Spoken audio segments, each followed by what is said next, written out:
What is the Army Leadership Code? You will know what it feels like to be a member of a really good team. That feeling that together you will succeed even against the odds, whether in training or on operations. What's more, you know you will succeed in a way that shows the British soldier at their best. When in a good team, you benefit from strong role models who set common goals and high expectations. They have the confidence in your abilities and inspire you to reach beyond your perceived limits so that you can be in the winning platoon or the champion company. As a soldier, you feel valued, that your strengths are appreciated, and you are always challenged to improve, and that you are encouraged to think and use your initiative. You expect outstanding performance to be recognized and rewarded. Similarly, you expect unacceptable performance or behavior to be punished in the right way regardless of rank. What bonds these teams and drives them to get results? Simple, good leadership, which is described by the Army Leadership Code. The Army Leadership Code is founded on our values. To us, courage, discipline, respect for others, integrity, loyalty, and selfless commitment are much more than words on a page. They are what the British Army stands for and what sets us apart from society. And society has the greatest respect for what our forebears and we have done. We apply our values to what we do using our standards of appropriate, lawful, and totally professional behavior. We know what good looks like, but we know that at times we don't all get it right. This is why we need the Army Leadership Code. These ideas are not new. The code simply pulls together what has been proven to work throughout history, and most recently on operations in Iraq and Afghanistan. The Army Leadership Code consists of 7 leadership behaviors. Lead by example, encourage thinking, apply reward and discipline, demand high performance, encourage confidence in the team, recognize individual strengths and weaknesses, strive for team goals. We apply these using a mixture of coaching techniques, just like you might see in a sports team, and the reward and discipline regime that you'll be used to. You wouldn't expect an Olympic athlete to start a race, or a professional footballer to take to the pitch without having been prepared by the most modern and proven methods of training and development. So, why should you fix bayonets and cross the line of departure in the dead of night without being similarly well prepared? Following this code, we'll develop our leaders, junior and senior, so that they are supported and challenged to do the right thing every time. It will help us towards being a member of an outstanding team that will succeed whenever and wherever we are called upon to do our duty. The importance of values. Values are specific beliefs that people have about what is important and unimportant, good and bad, right and wrong. Values develop out of our direct experiences with people who are important to us and have impact on our lives. When values are declared and followed, they form the basis of trust. When they are not stated, they are often inferred from observable behavior. When they are stated and not followed, trust is broken. Values reflect how people feel and drive them to act. Values are linked to the concept of motivation, the force that drives people to act. Values provide upfront motivation. I need to act in accordance with my values. And an after-action evaluation tool. Did I act in accordance with my values? Values form the basis of how we make judgments and decisions about all we do and don't do. It is ultimately a person's values that determine what they do and how they are perceived by others. The Army's values. The Army's values are at the very center of what we all do and define who we are, both as individuals and as an organization. They are the bedrock or foundation, the guiding principles that remain constant, whatever the situation. Our purpose is clear. We protect the UK, fight the UK's enemies, prevent conflict, and deal with disaster. This is underpinned by unlimited liability and exemplary values and standards. Extract from CGS Intent, delivered at the Army Conference 15. The Army's values embody what it means to be a British soldier. Our values: courage. Soldiering has always demanded physical courage, to knowingly go into harm's way on behalf of the nation. Physical courage is required to risk life, take life, show restraint, endure hardships, and focus on the task. Soldiers depend on each other for it. Equally important is moral courage, the strength and confidence to do what is right, even when it may be unpopular, and to insist on maintaining the highest standards of behavior and decency. This earns respect and fosters trust. Discipline. Discipline is the primary antidote to fear and maintains operational effectiveness. It is supported by team loyalty, trust, and professionalism. Discipline instills self-confidence and self-control. Good discipline means soldiers will do the right thing, even under the most difficult of circumstances. Respect for others. Respect for others, both those inside and outside of our organization, is not only a legal obligation, it is a fundamental principle of the freedom that our society enjoys. Teams that embrace diversity and value each individual for their contribution and viewpoint are always stronger for it. We must treat everyone we encounter as we would wish to be treated. Integrity means being truthful and honest, which develops trust amongst individuals and welds them into robust and effective teams. Integrity is therefore critical to soldiering, as soldiers must have complete trust in one another, as their lives might ultimately depend on it. Trust in the chain of command is also key and demands integrity from those in positions of authority. Loyalty. Loyalty binds all ranks of the Army together, creating cohesive teams that can achieve far more than the sum of their parts. The nation, Army, and chain of command rely on the continuing allegiance, commitment, and support of all who serve. But loyalty is not blind and must operate within the parameters of the other values. It should not stop appropriate action to prevent transgressions by subordinates, peers, or seniors. Selfless commitment. Selfless commitment is a foundation of military service. Soldiers must be prepared to serve where and when required, and always give their best. The needs of the mission and the team come before personnel interests. Ultimately, soldiers may be required to give their lives for their country. That is true selfless commitment. Our standards. Equally important are our standards, the way in which we put our values into practice, ensuring that everything we do is appropriate, lawful, and totally professional. All ranks must avoid behavior that risks degrading their professional ability or which may undermine morale by damaging the trust and respect that exists between teams and individuals who depend on each other. Appropriate behavior. The imperative to sustain team cohesion and to maintain trust and loyalty between leaders and those they lead requires a standard of social behavior more demanding than those required by society at large. This is equally necessary both on and off operations, on and off duty. When building tightly knit teams, it is important to acknowledge the need for mutual respect and the requirement to avoid conduct that offends others. Unacceptable behavior undermines trust and cohesion, directly impacting operational effectiveness. Lawful. To maintain our legitimacy, all ranks are required to operate within the law.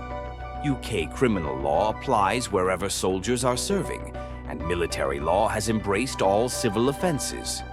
When deployed on operations, soldiers are subject to international law, including the laws of armed conflict, the prescribed rules of engagement, and in some cases local civil law. Taken together, such laws establish the baseline for the standards of personal conduct of the soldier as a citizen. Totally professional.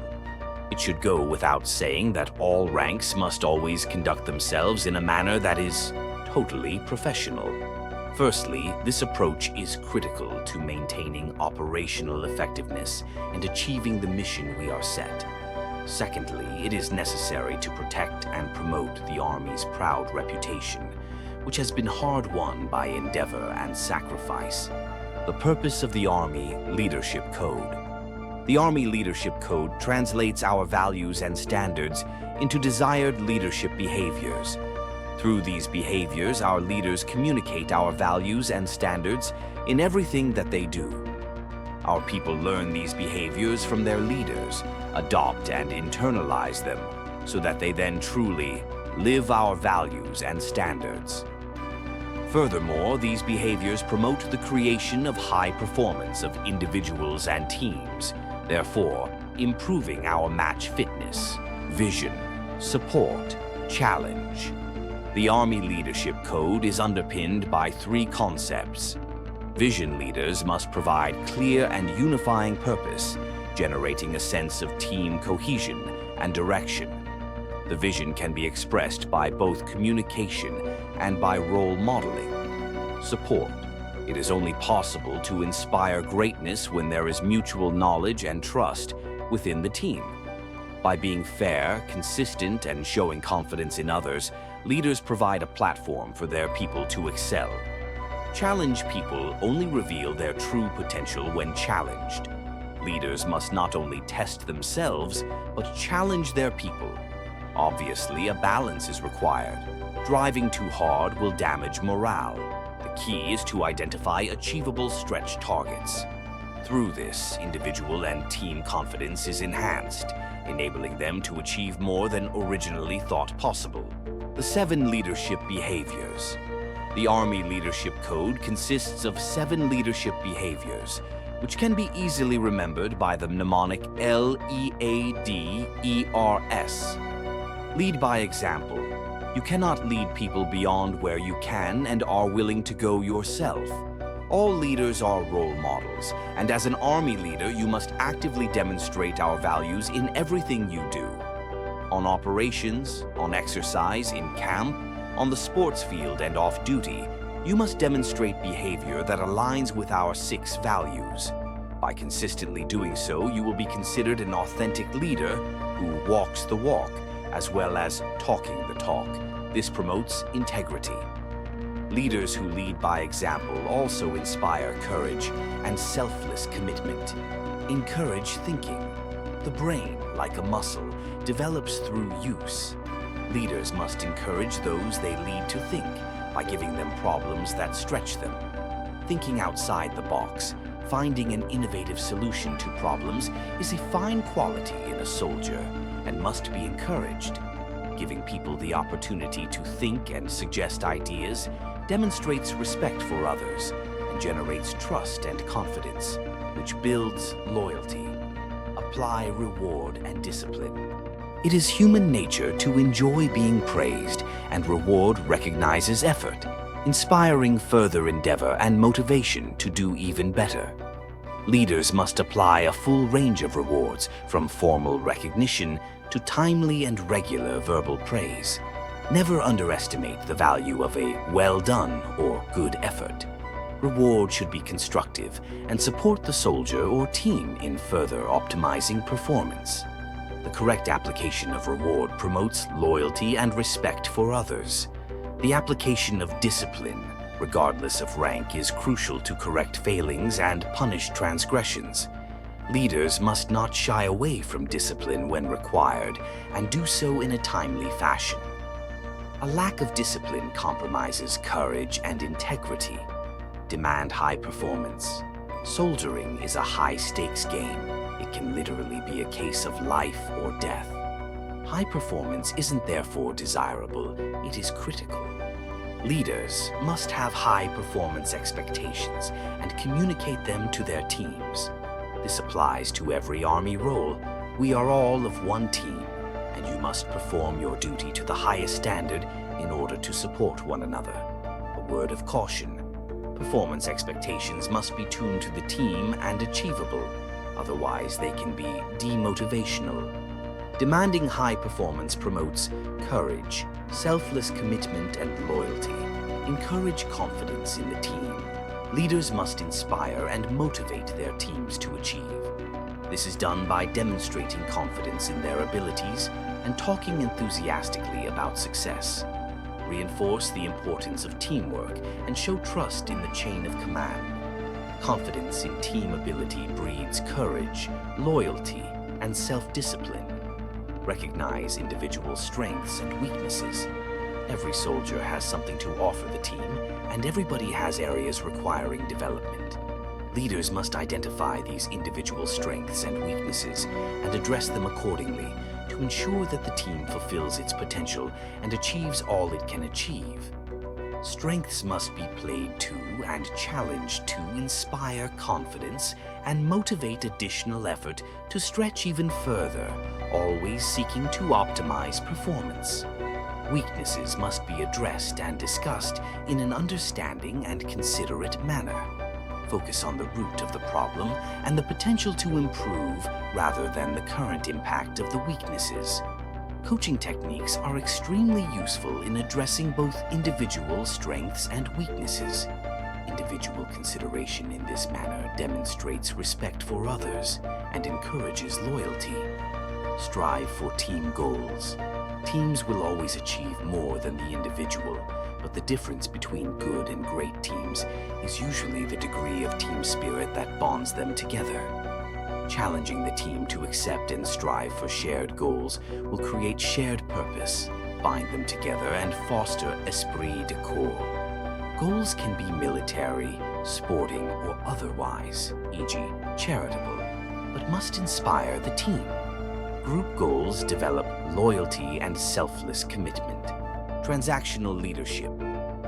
The directive style. Do what I tell you.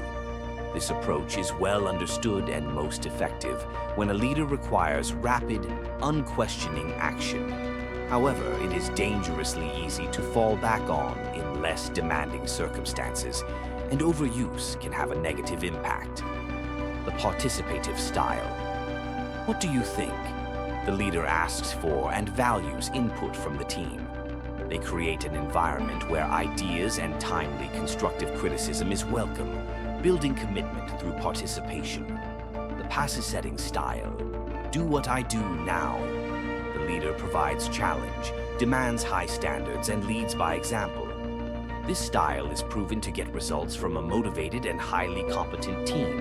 However, for those who can't keep up, it can be demoralizing. Transformational leadership. The coaching style. What could you achieve? The leader encourages dialogue and focuses on the future. It develops others by helping them identify their own strengths and weaknesses and building long-term capabilities. The affiliative style. People come first. The leader focuses on the needs of both individuals and teams, building bonds and creating rapport. But too much focus on people can allow poor results to go unchecked, threatening the achievement of the task. The visionary style. This is where we are going. The leader communicates a clear vision and the standards expected in achieving the aim. It explains the why but not the how, encouraging imagination and initiative. It capitalizes on team strengths and can be very motivating. Final words. I agree with Emerson when he said, "Trust men and they will be true to you.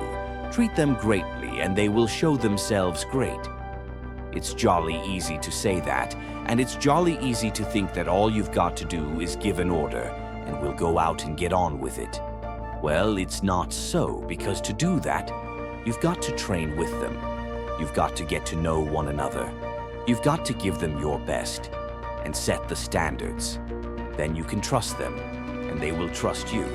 You treat men greatly by briefing them properly, or working with them, or bringing them along the right lines. Now that, I firmly believe, should be the approach of soldiers and leaders throughout all armies and all services. Finally, be a good leader.